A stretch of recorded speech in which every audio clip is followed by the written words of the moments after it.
Introduce two programming language কোর্সে সবাইকে স্বাগতম। গত দুইটা ভিডিওতে আমি দেখাইছিলাম কিভাবে এনভায়রনমেন্ট সেট আপ করতে হয়। তো আজকের ভিডিওতে আমি মূল লেসনে চলে যাব। তো আমাদের এই লেসনগুলো হবে টাস্ক নির্ভর। আমরা একটা টাস্ক দেখবো, এটা সলিউশন করব এবং এর থেকে আমরা আমাদের লেসন শিখতে পারবো। তো আজকে আমি একটাই টাস্ক দেখাবো এবং এই টাস্ক থেকে দুইটা জিনিস শেখা যাবে। একটা হচ্ছে একটা সি প্রোগ্রাম দেখতে কেমন হয়, আর একটা হচ্ছে কিভাবে সি এর সোর্স কোড কম্পাইল এবং রান করতে হয়। তো আমি সরাসরি আইডি ব্যবহার করে এবং সরাসরি কম্পাইলার ব্যবহার করে দুইভাবেই দেখাবো। তো শুরু করা যাক। তো আমাদের আজকের টাস্কটি হচ্ছে write a program which show the text hello world in screen. অর্থাৎ আমাদের এমন একটা কোড লিখতে হবে, এমন একটা প্রোগ্রাম লিখতে হবে যা হচ্ছে স্ক্রিনে হ্যালো ওয়ার্ল্ড এই কথাটা শো করতে হবে। তো আমরা এটার জন্য প্রথমে কোড ব্লকসে যাব। কোড ব্লকসে গিয়ে ফাইলে যাব, ফাইলে গিয়ে নিউতে যাব। এর মধ্যে যে এমটি ফাইল এই অপশনটি সিলেক্ট করব। তো এটা হচ্ছে আমাদের একটা নতুন ফাইল ক্রিয়েট হয়েছে, এটা একটা এমটি ফাইল। তো এটা প্রথমে আমরা সেভ করব, কন্ট্রোল এস কিংবা এই বাটনটা ক্লিক করে সেভ করতে পারবো। তো ফার্স্টে আমরা এটা একটা নাম দেব। আমি নাম দিলাম task 1 dot C. Dot C দিলে এটা হচ্ছে সি এর সোর্স ফাইল হিসেবে সেভ হবে। তো এটাকে সেভ করে নিলাম। এখন আমরা আমাদের কোডটা লিখবো।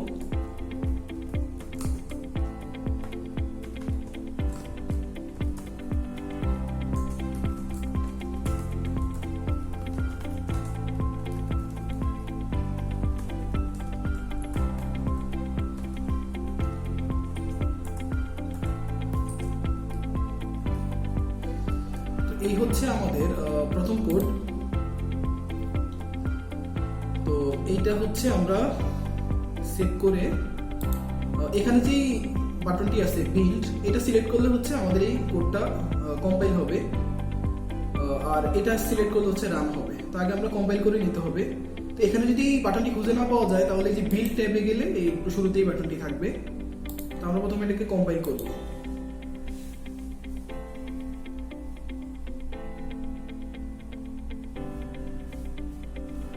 তো নিচে এটা আসছে যে বিল্ড ফিনিশড, 0 এরর 0 ওয়ার্নিং। তার মানে হচ্ছে আমাদের এটা সাকসেসফুলি কম্পাইল হয়েছে। তো এখন আমরা রান ক্লিক করলে আমাদের এই প্রোগ্রামটা রান হবে।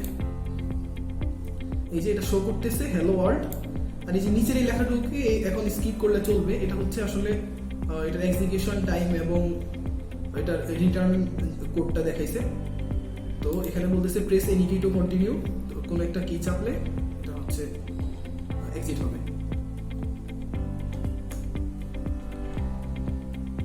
তো এটা হচ্ছে আমরা আইডি থেকে দেখালাম যে কিভাবে কোডটা কম্পাইল এবং রান করতে হয়। আর এখানে যদি আমি এই বাটনটা সিলেক্ট করি বিল্ড এন্ড রান, তাহলে এটা একবারই বিল্ড এবং রান হয়ে যাবে। যদি কম্পাইল সঠিকভাবে না হয় তাহলে এটা ক্লিক করলে দেখা যাবে যেখানে এরর দেখাচ্ছে। আমরা এটা ট্রাই করি যে আমরা এখানে এটা না দিলে এটা ভুল। তো এখানে আমি যে এটাকে সেভ দিয়ে কম্পাইল করলাম আবার। তো যেখানে এরর আসছে যে 1 এরর। তো সঠিকভাবে কোড লিখলে কম্পাইল সাকসেসফুলি হবে, 0 এরর। তো এটা হচ্ছে আমাদের আইডি ব্যবহার করে কিভাবে সোর্স কোড কম্পাইল করা যায়। তো এখন আমরা আইডিই ছাড়া সরাসরি কম্পাইলার ব্যবহার করে দেখাবো। তো এটাকে একটু মিনিমাইজ করে রাখি। তো আমরা যে আইডি ব্যবহার করছি এতে হচ্ছে টেক্সট এডিটর আছে, আবার কম্পাইলারও অ্যাড করা আছে। তো যেহেতু আমরা যদি আইডি ব্যবহার না করি, সরাসরি কম্পাইলার ব্যবহার করলে আমাদের নিজেদের একটা কোড টেক্সট এডিটর চুজ করতে হবে। তো কম্পিউটারে যেটা সবসময় থাকে, আমি নোটপ্যাড সিলেক্ট করলাম। আমার পছন্দ মতো নেট থেকে আমরা যে কোনো একটা টেক্সট এডিটর ডাউনলোড করতে পারি। তো নোটপ্যাডে গিয়ে আমি লিখবো আমাদের কোড।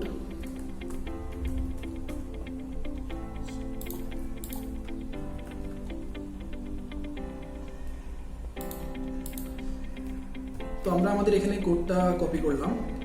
তো এখানে আমরা আমাদের কোডটা লিখে এটাকে সেভ করব।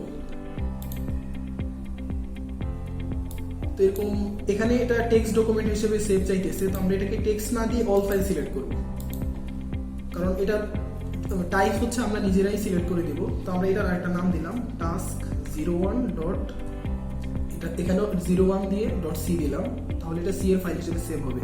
আমি এটা ডেস্কটপে সেভ করলাম।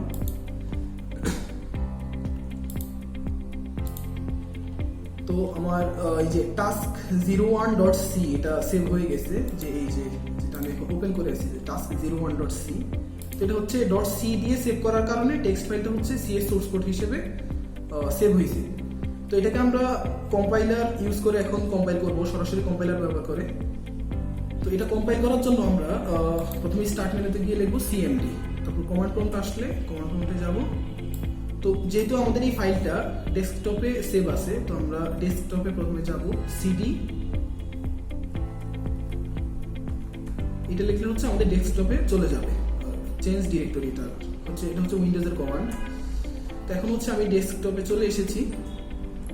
এখন g++, তারপর যদি আমি ফাইলের নামটা দিই যে task01.c, যে আমাদের যে মূল ফাইলটা ছিল, তো এটা দিলে হচ্ছে এটা কম্পাইল হয়ে যাবে। তো এইরকম যদি কোনো এরর কোড না এসে এরকম, তাহলে বুঝতে হবে যে আমাদের এই ফাইলটা সঠিকভাবে কম্পাইল হয়েছে। তো এখানে দেখা যাবে যে এরকম a.exe একটা ফাইল তৈরি হয়েছে। তো এটা হচ্ছে যেহেতু আমরা আউটপুট কি হবে তার কোনো নাম সিলেক্ট করে দিইনি, এটা র্যান্ডমলি এটার নাম দিয়ে দিছে a। তো এখন আমরা a কে রান করব। a কে রান করলে এই যে আমাদের হ্যালো ওয়ার্ল্ড এই প্রোগ্রামের এক্সিকিউটিভ ফাইলটা রান হয়েছে। তো আমরা যদি চাই যে এখানে a হবে না, এই নামটাকে আমি মডিফাই করব, তাহলে আমি এখানে একটা এর আগে g++ এর পরে আমি এটা দিয়ে একটা নাম দিয়ে দিব যে task01, আমি একই নাম দিলাম, তাহলে হচ্ছে এক্সিকিউটিভ ফাইলটা task01 নামে সেভ হবে।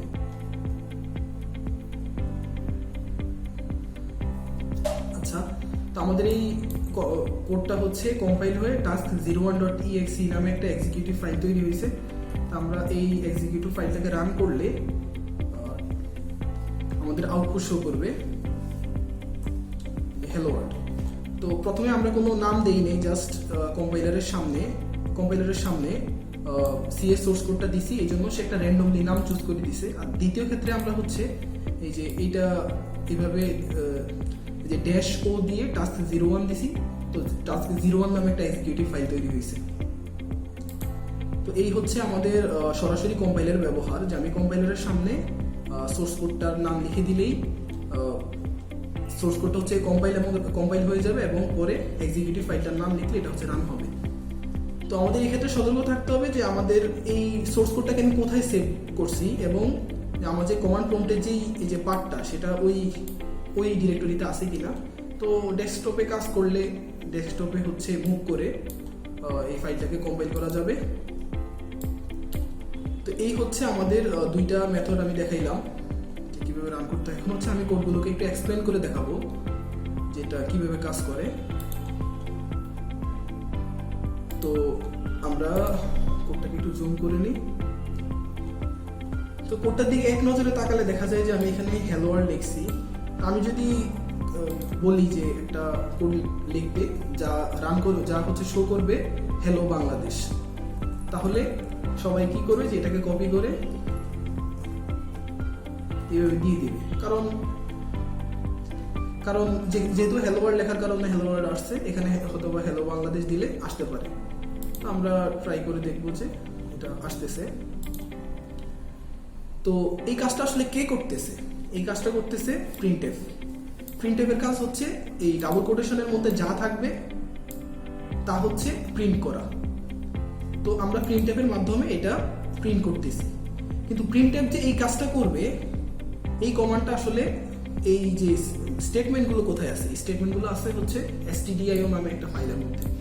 তো stdio হচ্ছে একটা হেডার ফাইল, এই জন্য stdio শেষে .h লেখা। তো এই ফাইলটার মধ্যে হচ্ছে প্রিন্টএফের কাজের সমস্ত বর্ণনা, সমস্ত কমান্ড দেওয়া আছে, আগে থেকে কোড করা আছে। তো এই জন্য আমরা প্রথমে দিছি যে #include stdio.h, তাহলে আমার এই stdio.h ফাইলটা আগেই প্রোগ্রামের সাথে ইনক্লুড হয়ে গেছে। এই জন্য আমি হচ্ছে প্রিন্টএফ ইউজ করতে পারছি। আমি যদি এটা না দিতাম তাহলে আমি প্রিন্টএফ ইউজ করতে পারতাম না। এখন কথা হচ্ছে এইটা কি, তাহলে ইন্ট মেইন দিলাম, এখানে রিটার্ন 0 দিলাম। এটা হচ্ছে প্রত্যেকটা সি এর যে প্রোগ্রামের একটা মেইন ফাংশন থাকতে হবে, কারণ কম্পাইলার হচ্ছে ফাইলগুলো ইনক্লুড করা বা এখানে ডেফিনিশনগুলোর পরে প্রথমে মেইন ফাংশনে ঢুকে প্রথমে স্টেটমেন্টগুলো দেখা শুরু করে। আচ্ছা, আরেকটা জিনিস বলে দিচ্ছি, সেটা হচ্ছে সি এর প্রত্যেকটি স্টেটমেন্ট শেষে একটা সেমিকোলন দিতে হয়। তো যেহেতু মেইন ফাংশনে ঢুকে কম্পাইলার প্রথমে স্টেটমেন্টগুলোকে চেক করে, সেহেতু আমাদের ফার্স্টে একটা মেইন ফাংশন দিতে হবে, নয়তো আমাদের এটা কম্পাইল হবে না। এই জন্য আমাদের হচ্ছে মেইন ফাংশন দিতে হবে। আর লেখাটা প্রিন্ট করার জন্য আমরা প্রিন্টএফ ইউজ করছি। আর এই যে রিটার্ন জিরো কি, তো এই রিটার্ন জিরো এই জিনিসটা বুঝতে হলে আসলে আমাদের ফাংশন সম্বন্ধে জানতে হবে। তো আমরা সামনের কোনো একটা ভিডিওতে ফাংশনের গঠন দেখাবো, তখন আসলে এই যে মেইনটাকে আমি কেন এইভাবে লিখছি, ভিতরে রিটার্ন জিরো কেন দিছি, এই জিনিসগুলো আসলে ভালো মতো ক্লিয়ার হবে। তো আজকে জাস্ট এটা মনে রাখলেই হবে যে আমাদের কোডগুলো সাধারণত এইরকম হবে, যে আমরা এই টেমপ্লেটটা সবসময় ইউজ করবো। আর এই যে এখানে আমাদের কোডটা হবে, এখানে আমরা আমাদের কোডগুলো লিখবো, আর সবসময় আমরা এই লেখাটা লিখবো। আমাদের সামনের ভিডিওতে এটা ক্লিয়ার হবে। এখন জাস্ট এটা মনে রাখলেই হবে যে আমরা এই টেমপ্লেটটা সবসময় ব্যবহার করব। তো আজকে এতটুকুই, ধন্যবাদ সবাইকে।